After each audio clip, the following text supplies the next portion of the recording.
Dear students, मैं दिनेश वर्मा पुनः आपका अपने चैनल यूट्यूब पर स्वागत करता हूं। अभी मैंने चर्चा की थी इसके पहले वीडियो में सर्वांग समता और सर्वांग समता के प्रतिबंध। इस वीडियो में हम चर्चा करेंगे चतुर्भुज और चतुर्भुज के प्रकार। चतुर्भुज, जैसे आपने त्रिभुज की परिभाषा पढ़ी होगी, 3 रेखाखंडों से घिरी हुई बंद आकृति को त्रिभुज कहते हैं। वैसे ही चतुर्भुज की परिभाषा होती 4 रेखाखंडों से घिरी हुई बंद आकृति को चतुर्भुज कहते हैं। 4 रेखाखंडों से घिरी हुई बंद आकृति को,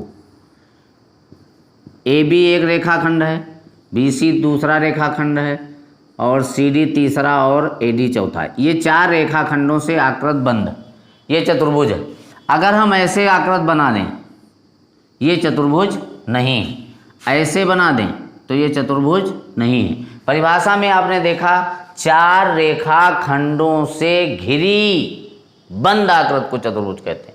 4 रेखाखंडों से घिरी हो और बंद भी हो तो ये आपने देखा चतुर्भुज किसे कहते हैं। चतुर्भुज मुख्यतः होते हमारे 7 प्रकार के, लेकिन हम इसमें चर्चा करेंगे 5 चतुर्भुज की। हम बता देंगे 2 चतुर्भुज और हमारे कौन से होते हैं, लेकिन 5 चतुर्भुजों की आपको अत्यधिक आवश्यकता पड़ेगी। नंबर 1, समांतर चतुर्भुज।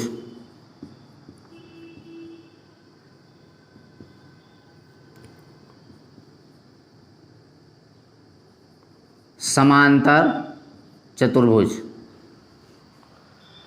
ऐसा चतुर्भुज जिसकी सम्मुख भुजाओं का एक युग्म समांतर हो।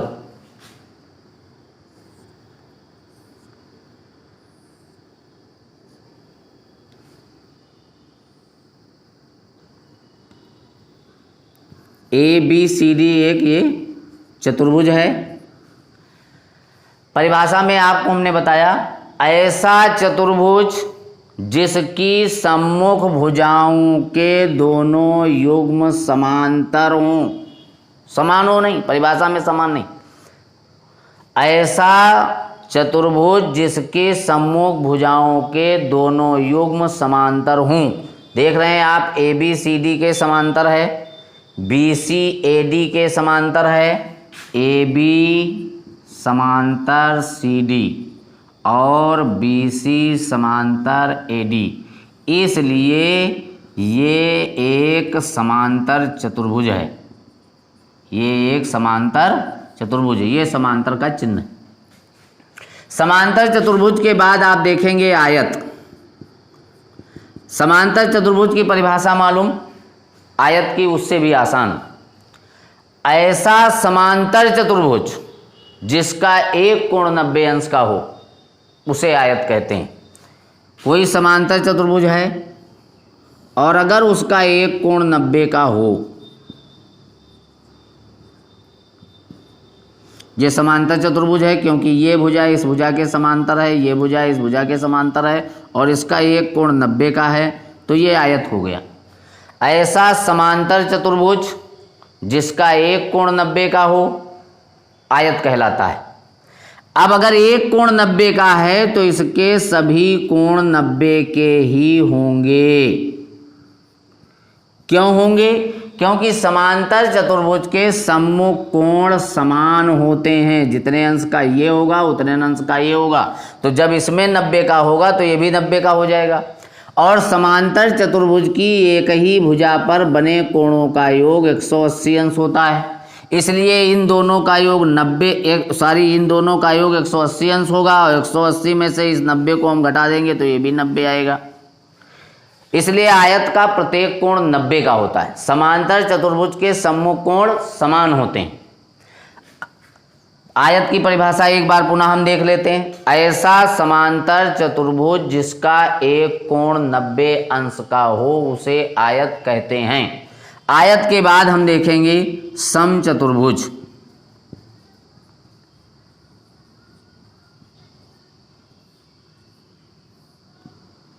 समचतुर्भुज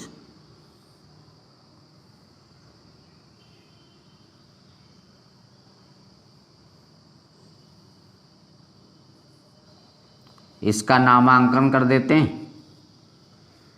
ऐसा समांतर चतुर्भुज जिसकी संलग्न भुजाओं का एक युग्म समान हो। ध्यान से सुनिएगा, ऐसा समांतर चतुर्भुज, समांतर ऑलरेडी पहले से है और इसका एक युग्म समान हो। युग्म मीन्स जोड़ा, मतलब अगर ए बी बी सी के बराबर भी है और ये समांतर चतुर्भुज भी है तो ये एक समचतुर्भुज होगा। ऐसा समांतर चतुर्भुज जिसकी संलग्न भुजाओं का एक युग्म समान हो उसे समचतुर्भुज कहते हैं। अब सब चतुर्भुज की विशेषताएं होती, चूंकि ये समांतर पहले से है इसलिए इसके सम्मुख कोण समान होंगे, ये इसके समान होगा। समांतर चतुर्भुज है और समांतर चतुर्भुज समचतुर्भुज भी है। समचतुर्भुज ये है, समचतुर्भुज है इसलिए समांतर पहले से है। ऐसा समांतर चतुर्भुज जिसका एक युग्म समान हो समचतुर्भुज कहते हैं। तो क्योंकि ये समांतर भी था इसलिए ये भुजा इस भुजा के समचतुर्भुज है, इसलिए ये भुजा बराबर है, और जब समांतर है तो ये भुजा इसके बराबर आएगी और ये भुजा इसके बराबर आएगी, इसलिए समचतुर्भुज की चारों भुजाएं समान होती। परिभाषा में ये भी हम कह सकते हैं, ऐसा चतुर्भुज जिसकी चारों भुजाएं समान हो उसे समचतुर्भुज कहते हैं। समचतुर्भुज के बाद हम देखेंगे वर्ग।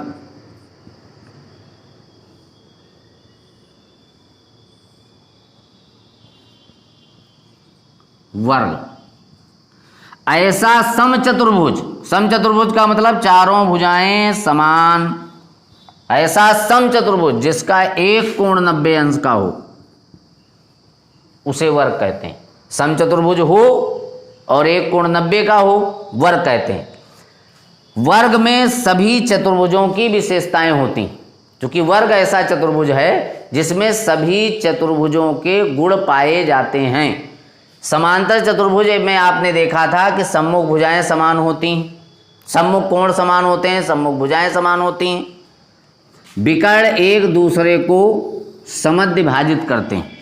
ये नियम आयत में भी होता है, समचतुर्भुज में भी होता है, वर्ग में भी होता है। वर्ग में सारे नियम आते हैं, 90 का कोण आते हैं। अब एक कोण 90 का अगर इसका होता है तो चारों कोण 90 के होते हैं। इसके विकर्ण दोनों समान होते हैं। विकर्ण जिस बिंदु पर काटते हैं वहाँ से समद्विभाजित करते हैं, और ये नियम विकर्ण इसमें समान नहीं होते हैं, समद्विभाजित करते हैं। इसके विकर्ण लंब समद्विभाजित करते हैं। समचतुर्भुज के विकर्ण लंब समद्विभाजित करते हैं।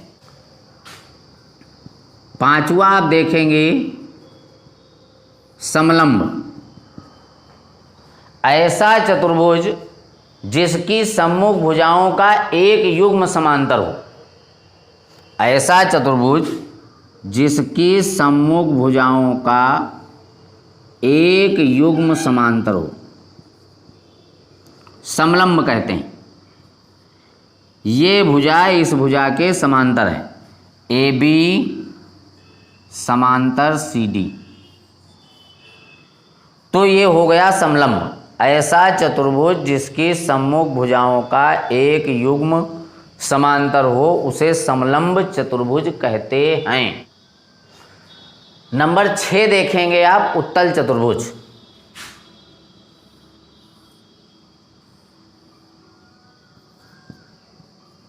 उत्तल चतुर्भुज ऐसा चतुर्भुज जिसका कोई भी कोण 180 अंश से अधिक ना हो। 180 अंश से सभी कोण 180 अंश से कम हो। ऐसा चतुर्भुज जिसके सभी कोण 180 अंश से कम हों उसे उत्तल चतुर्भुज कहते हैं। सामान्य रूप से किसी भी तरह का चतुर्भुज बना दो, लगभग उत्तल चतुर्भुज बन जाएगा। और 7 नंबर आप देखेंगे अवतल चतुर्भुज। अवतल चतुर्भुज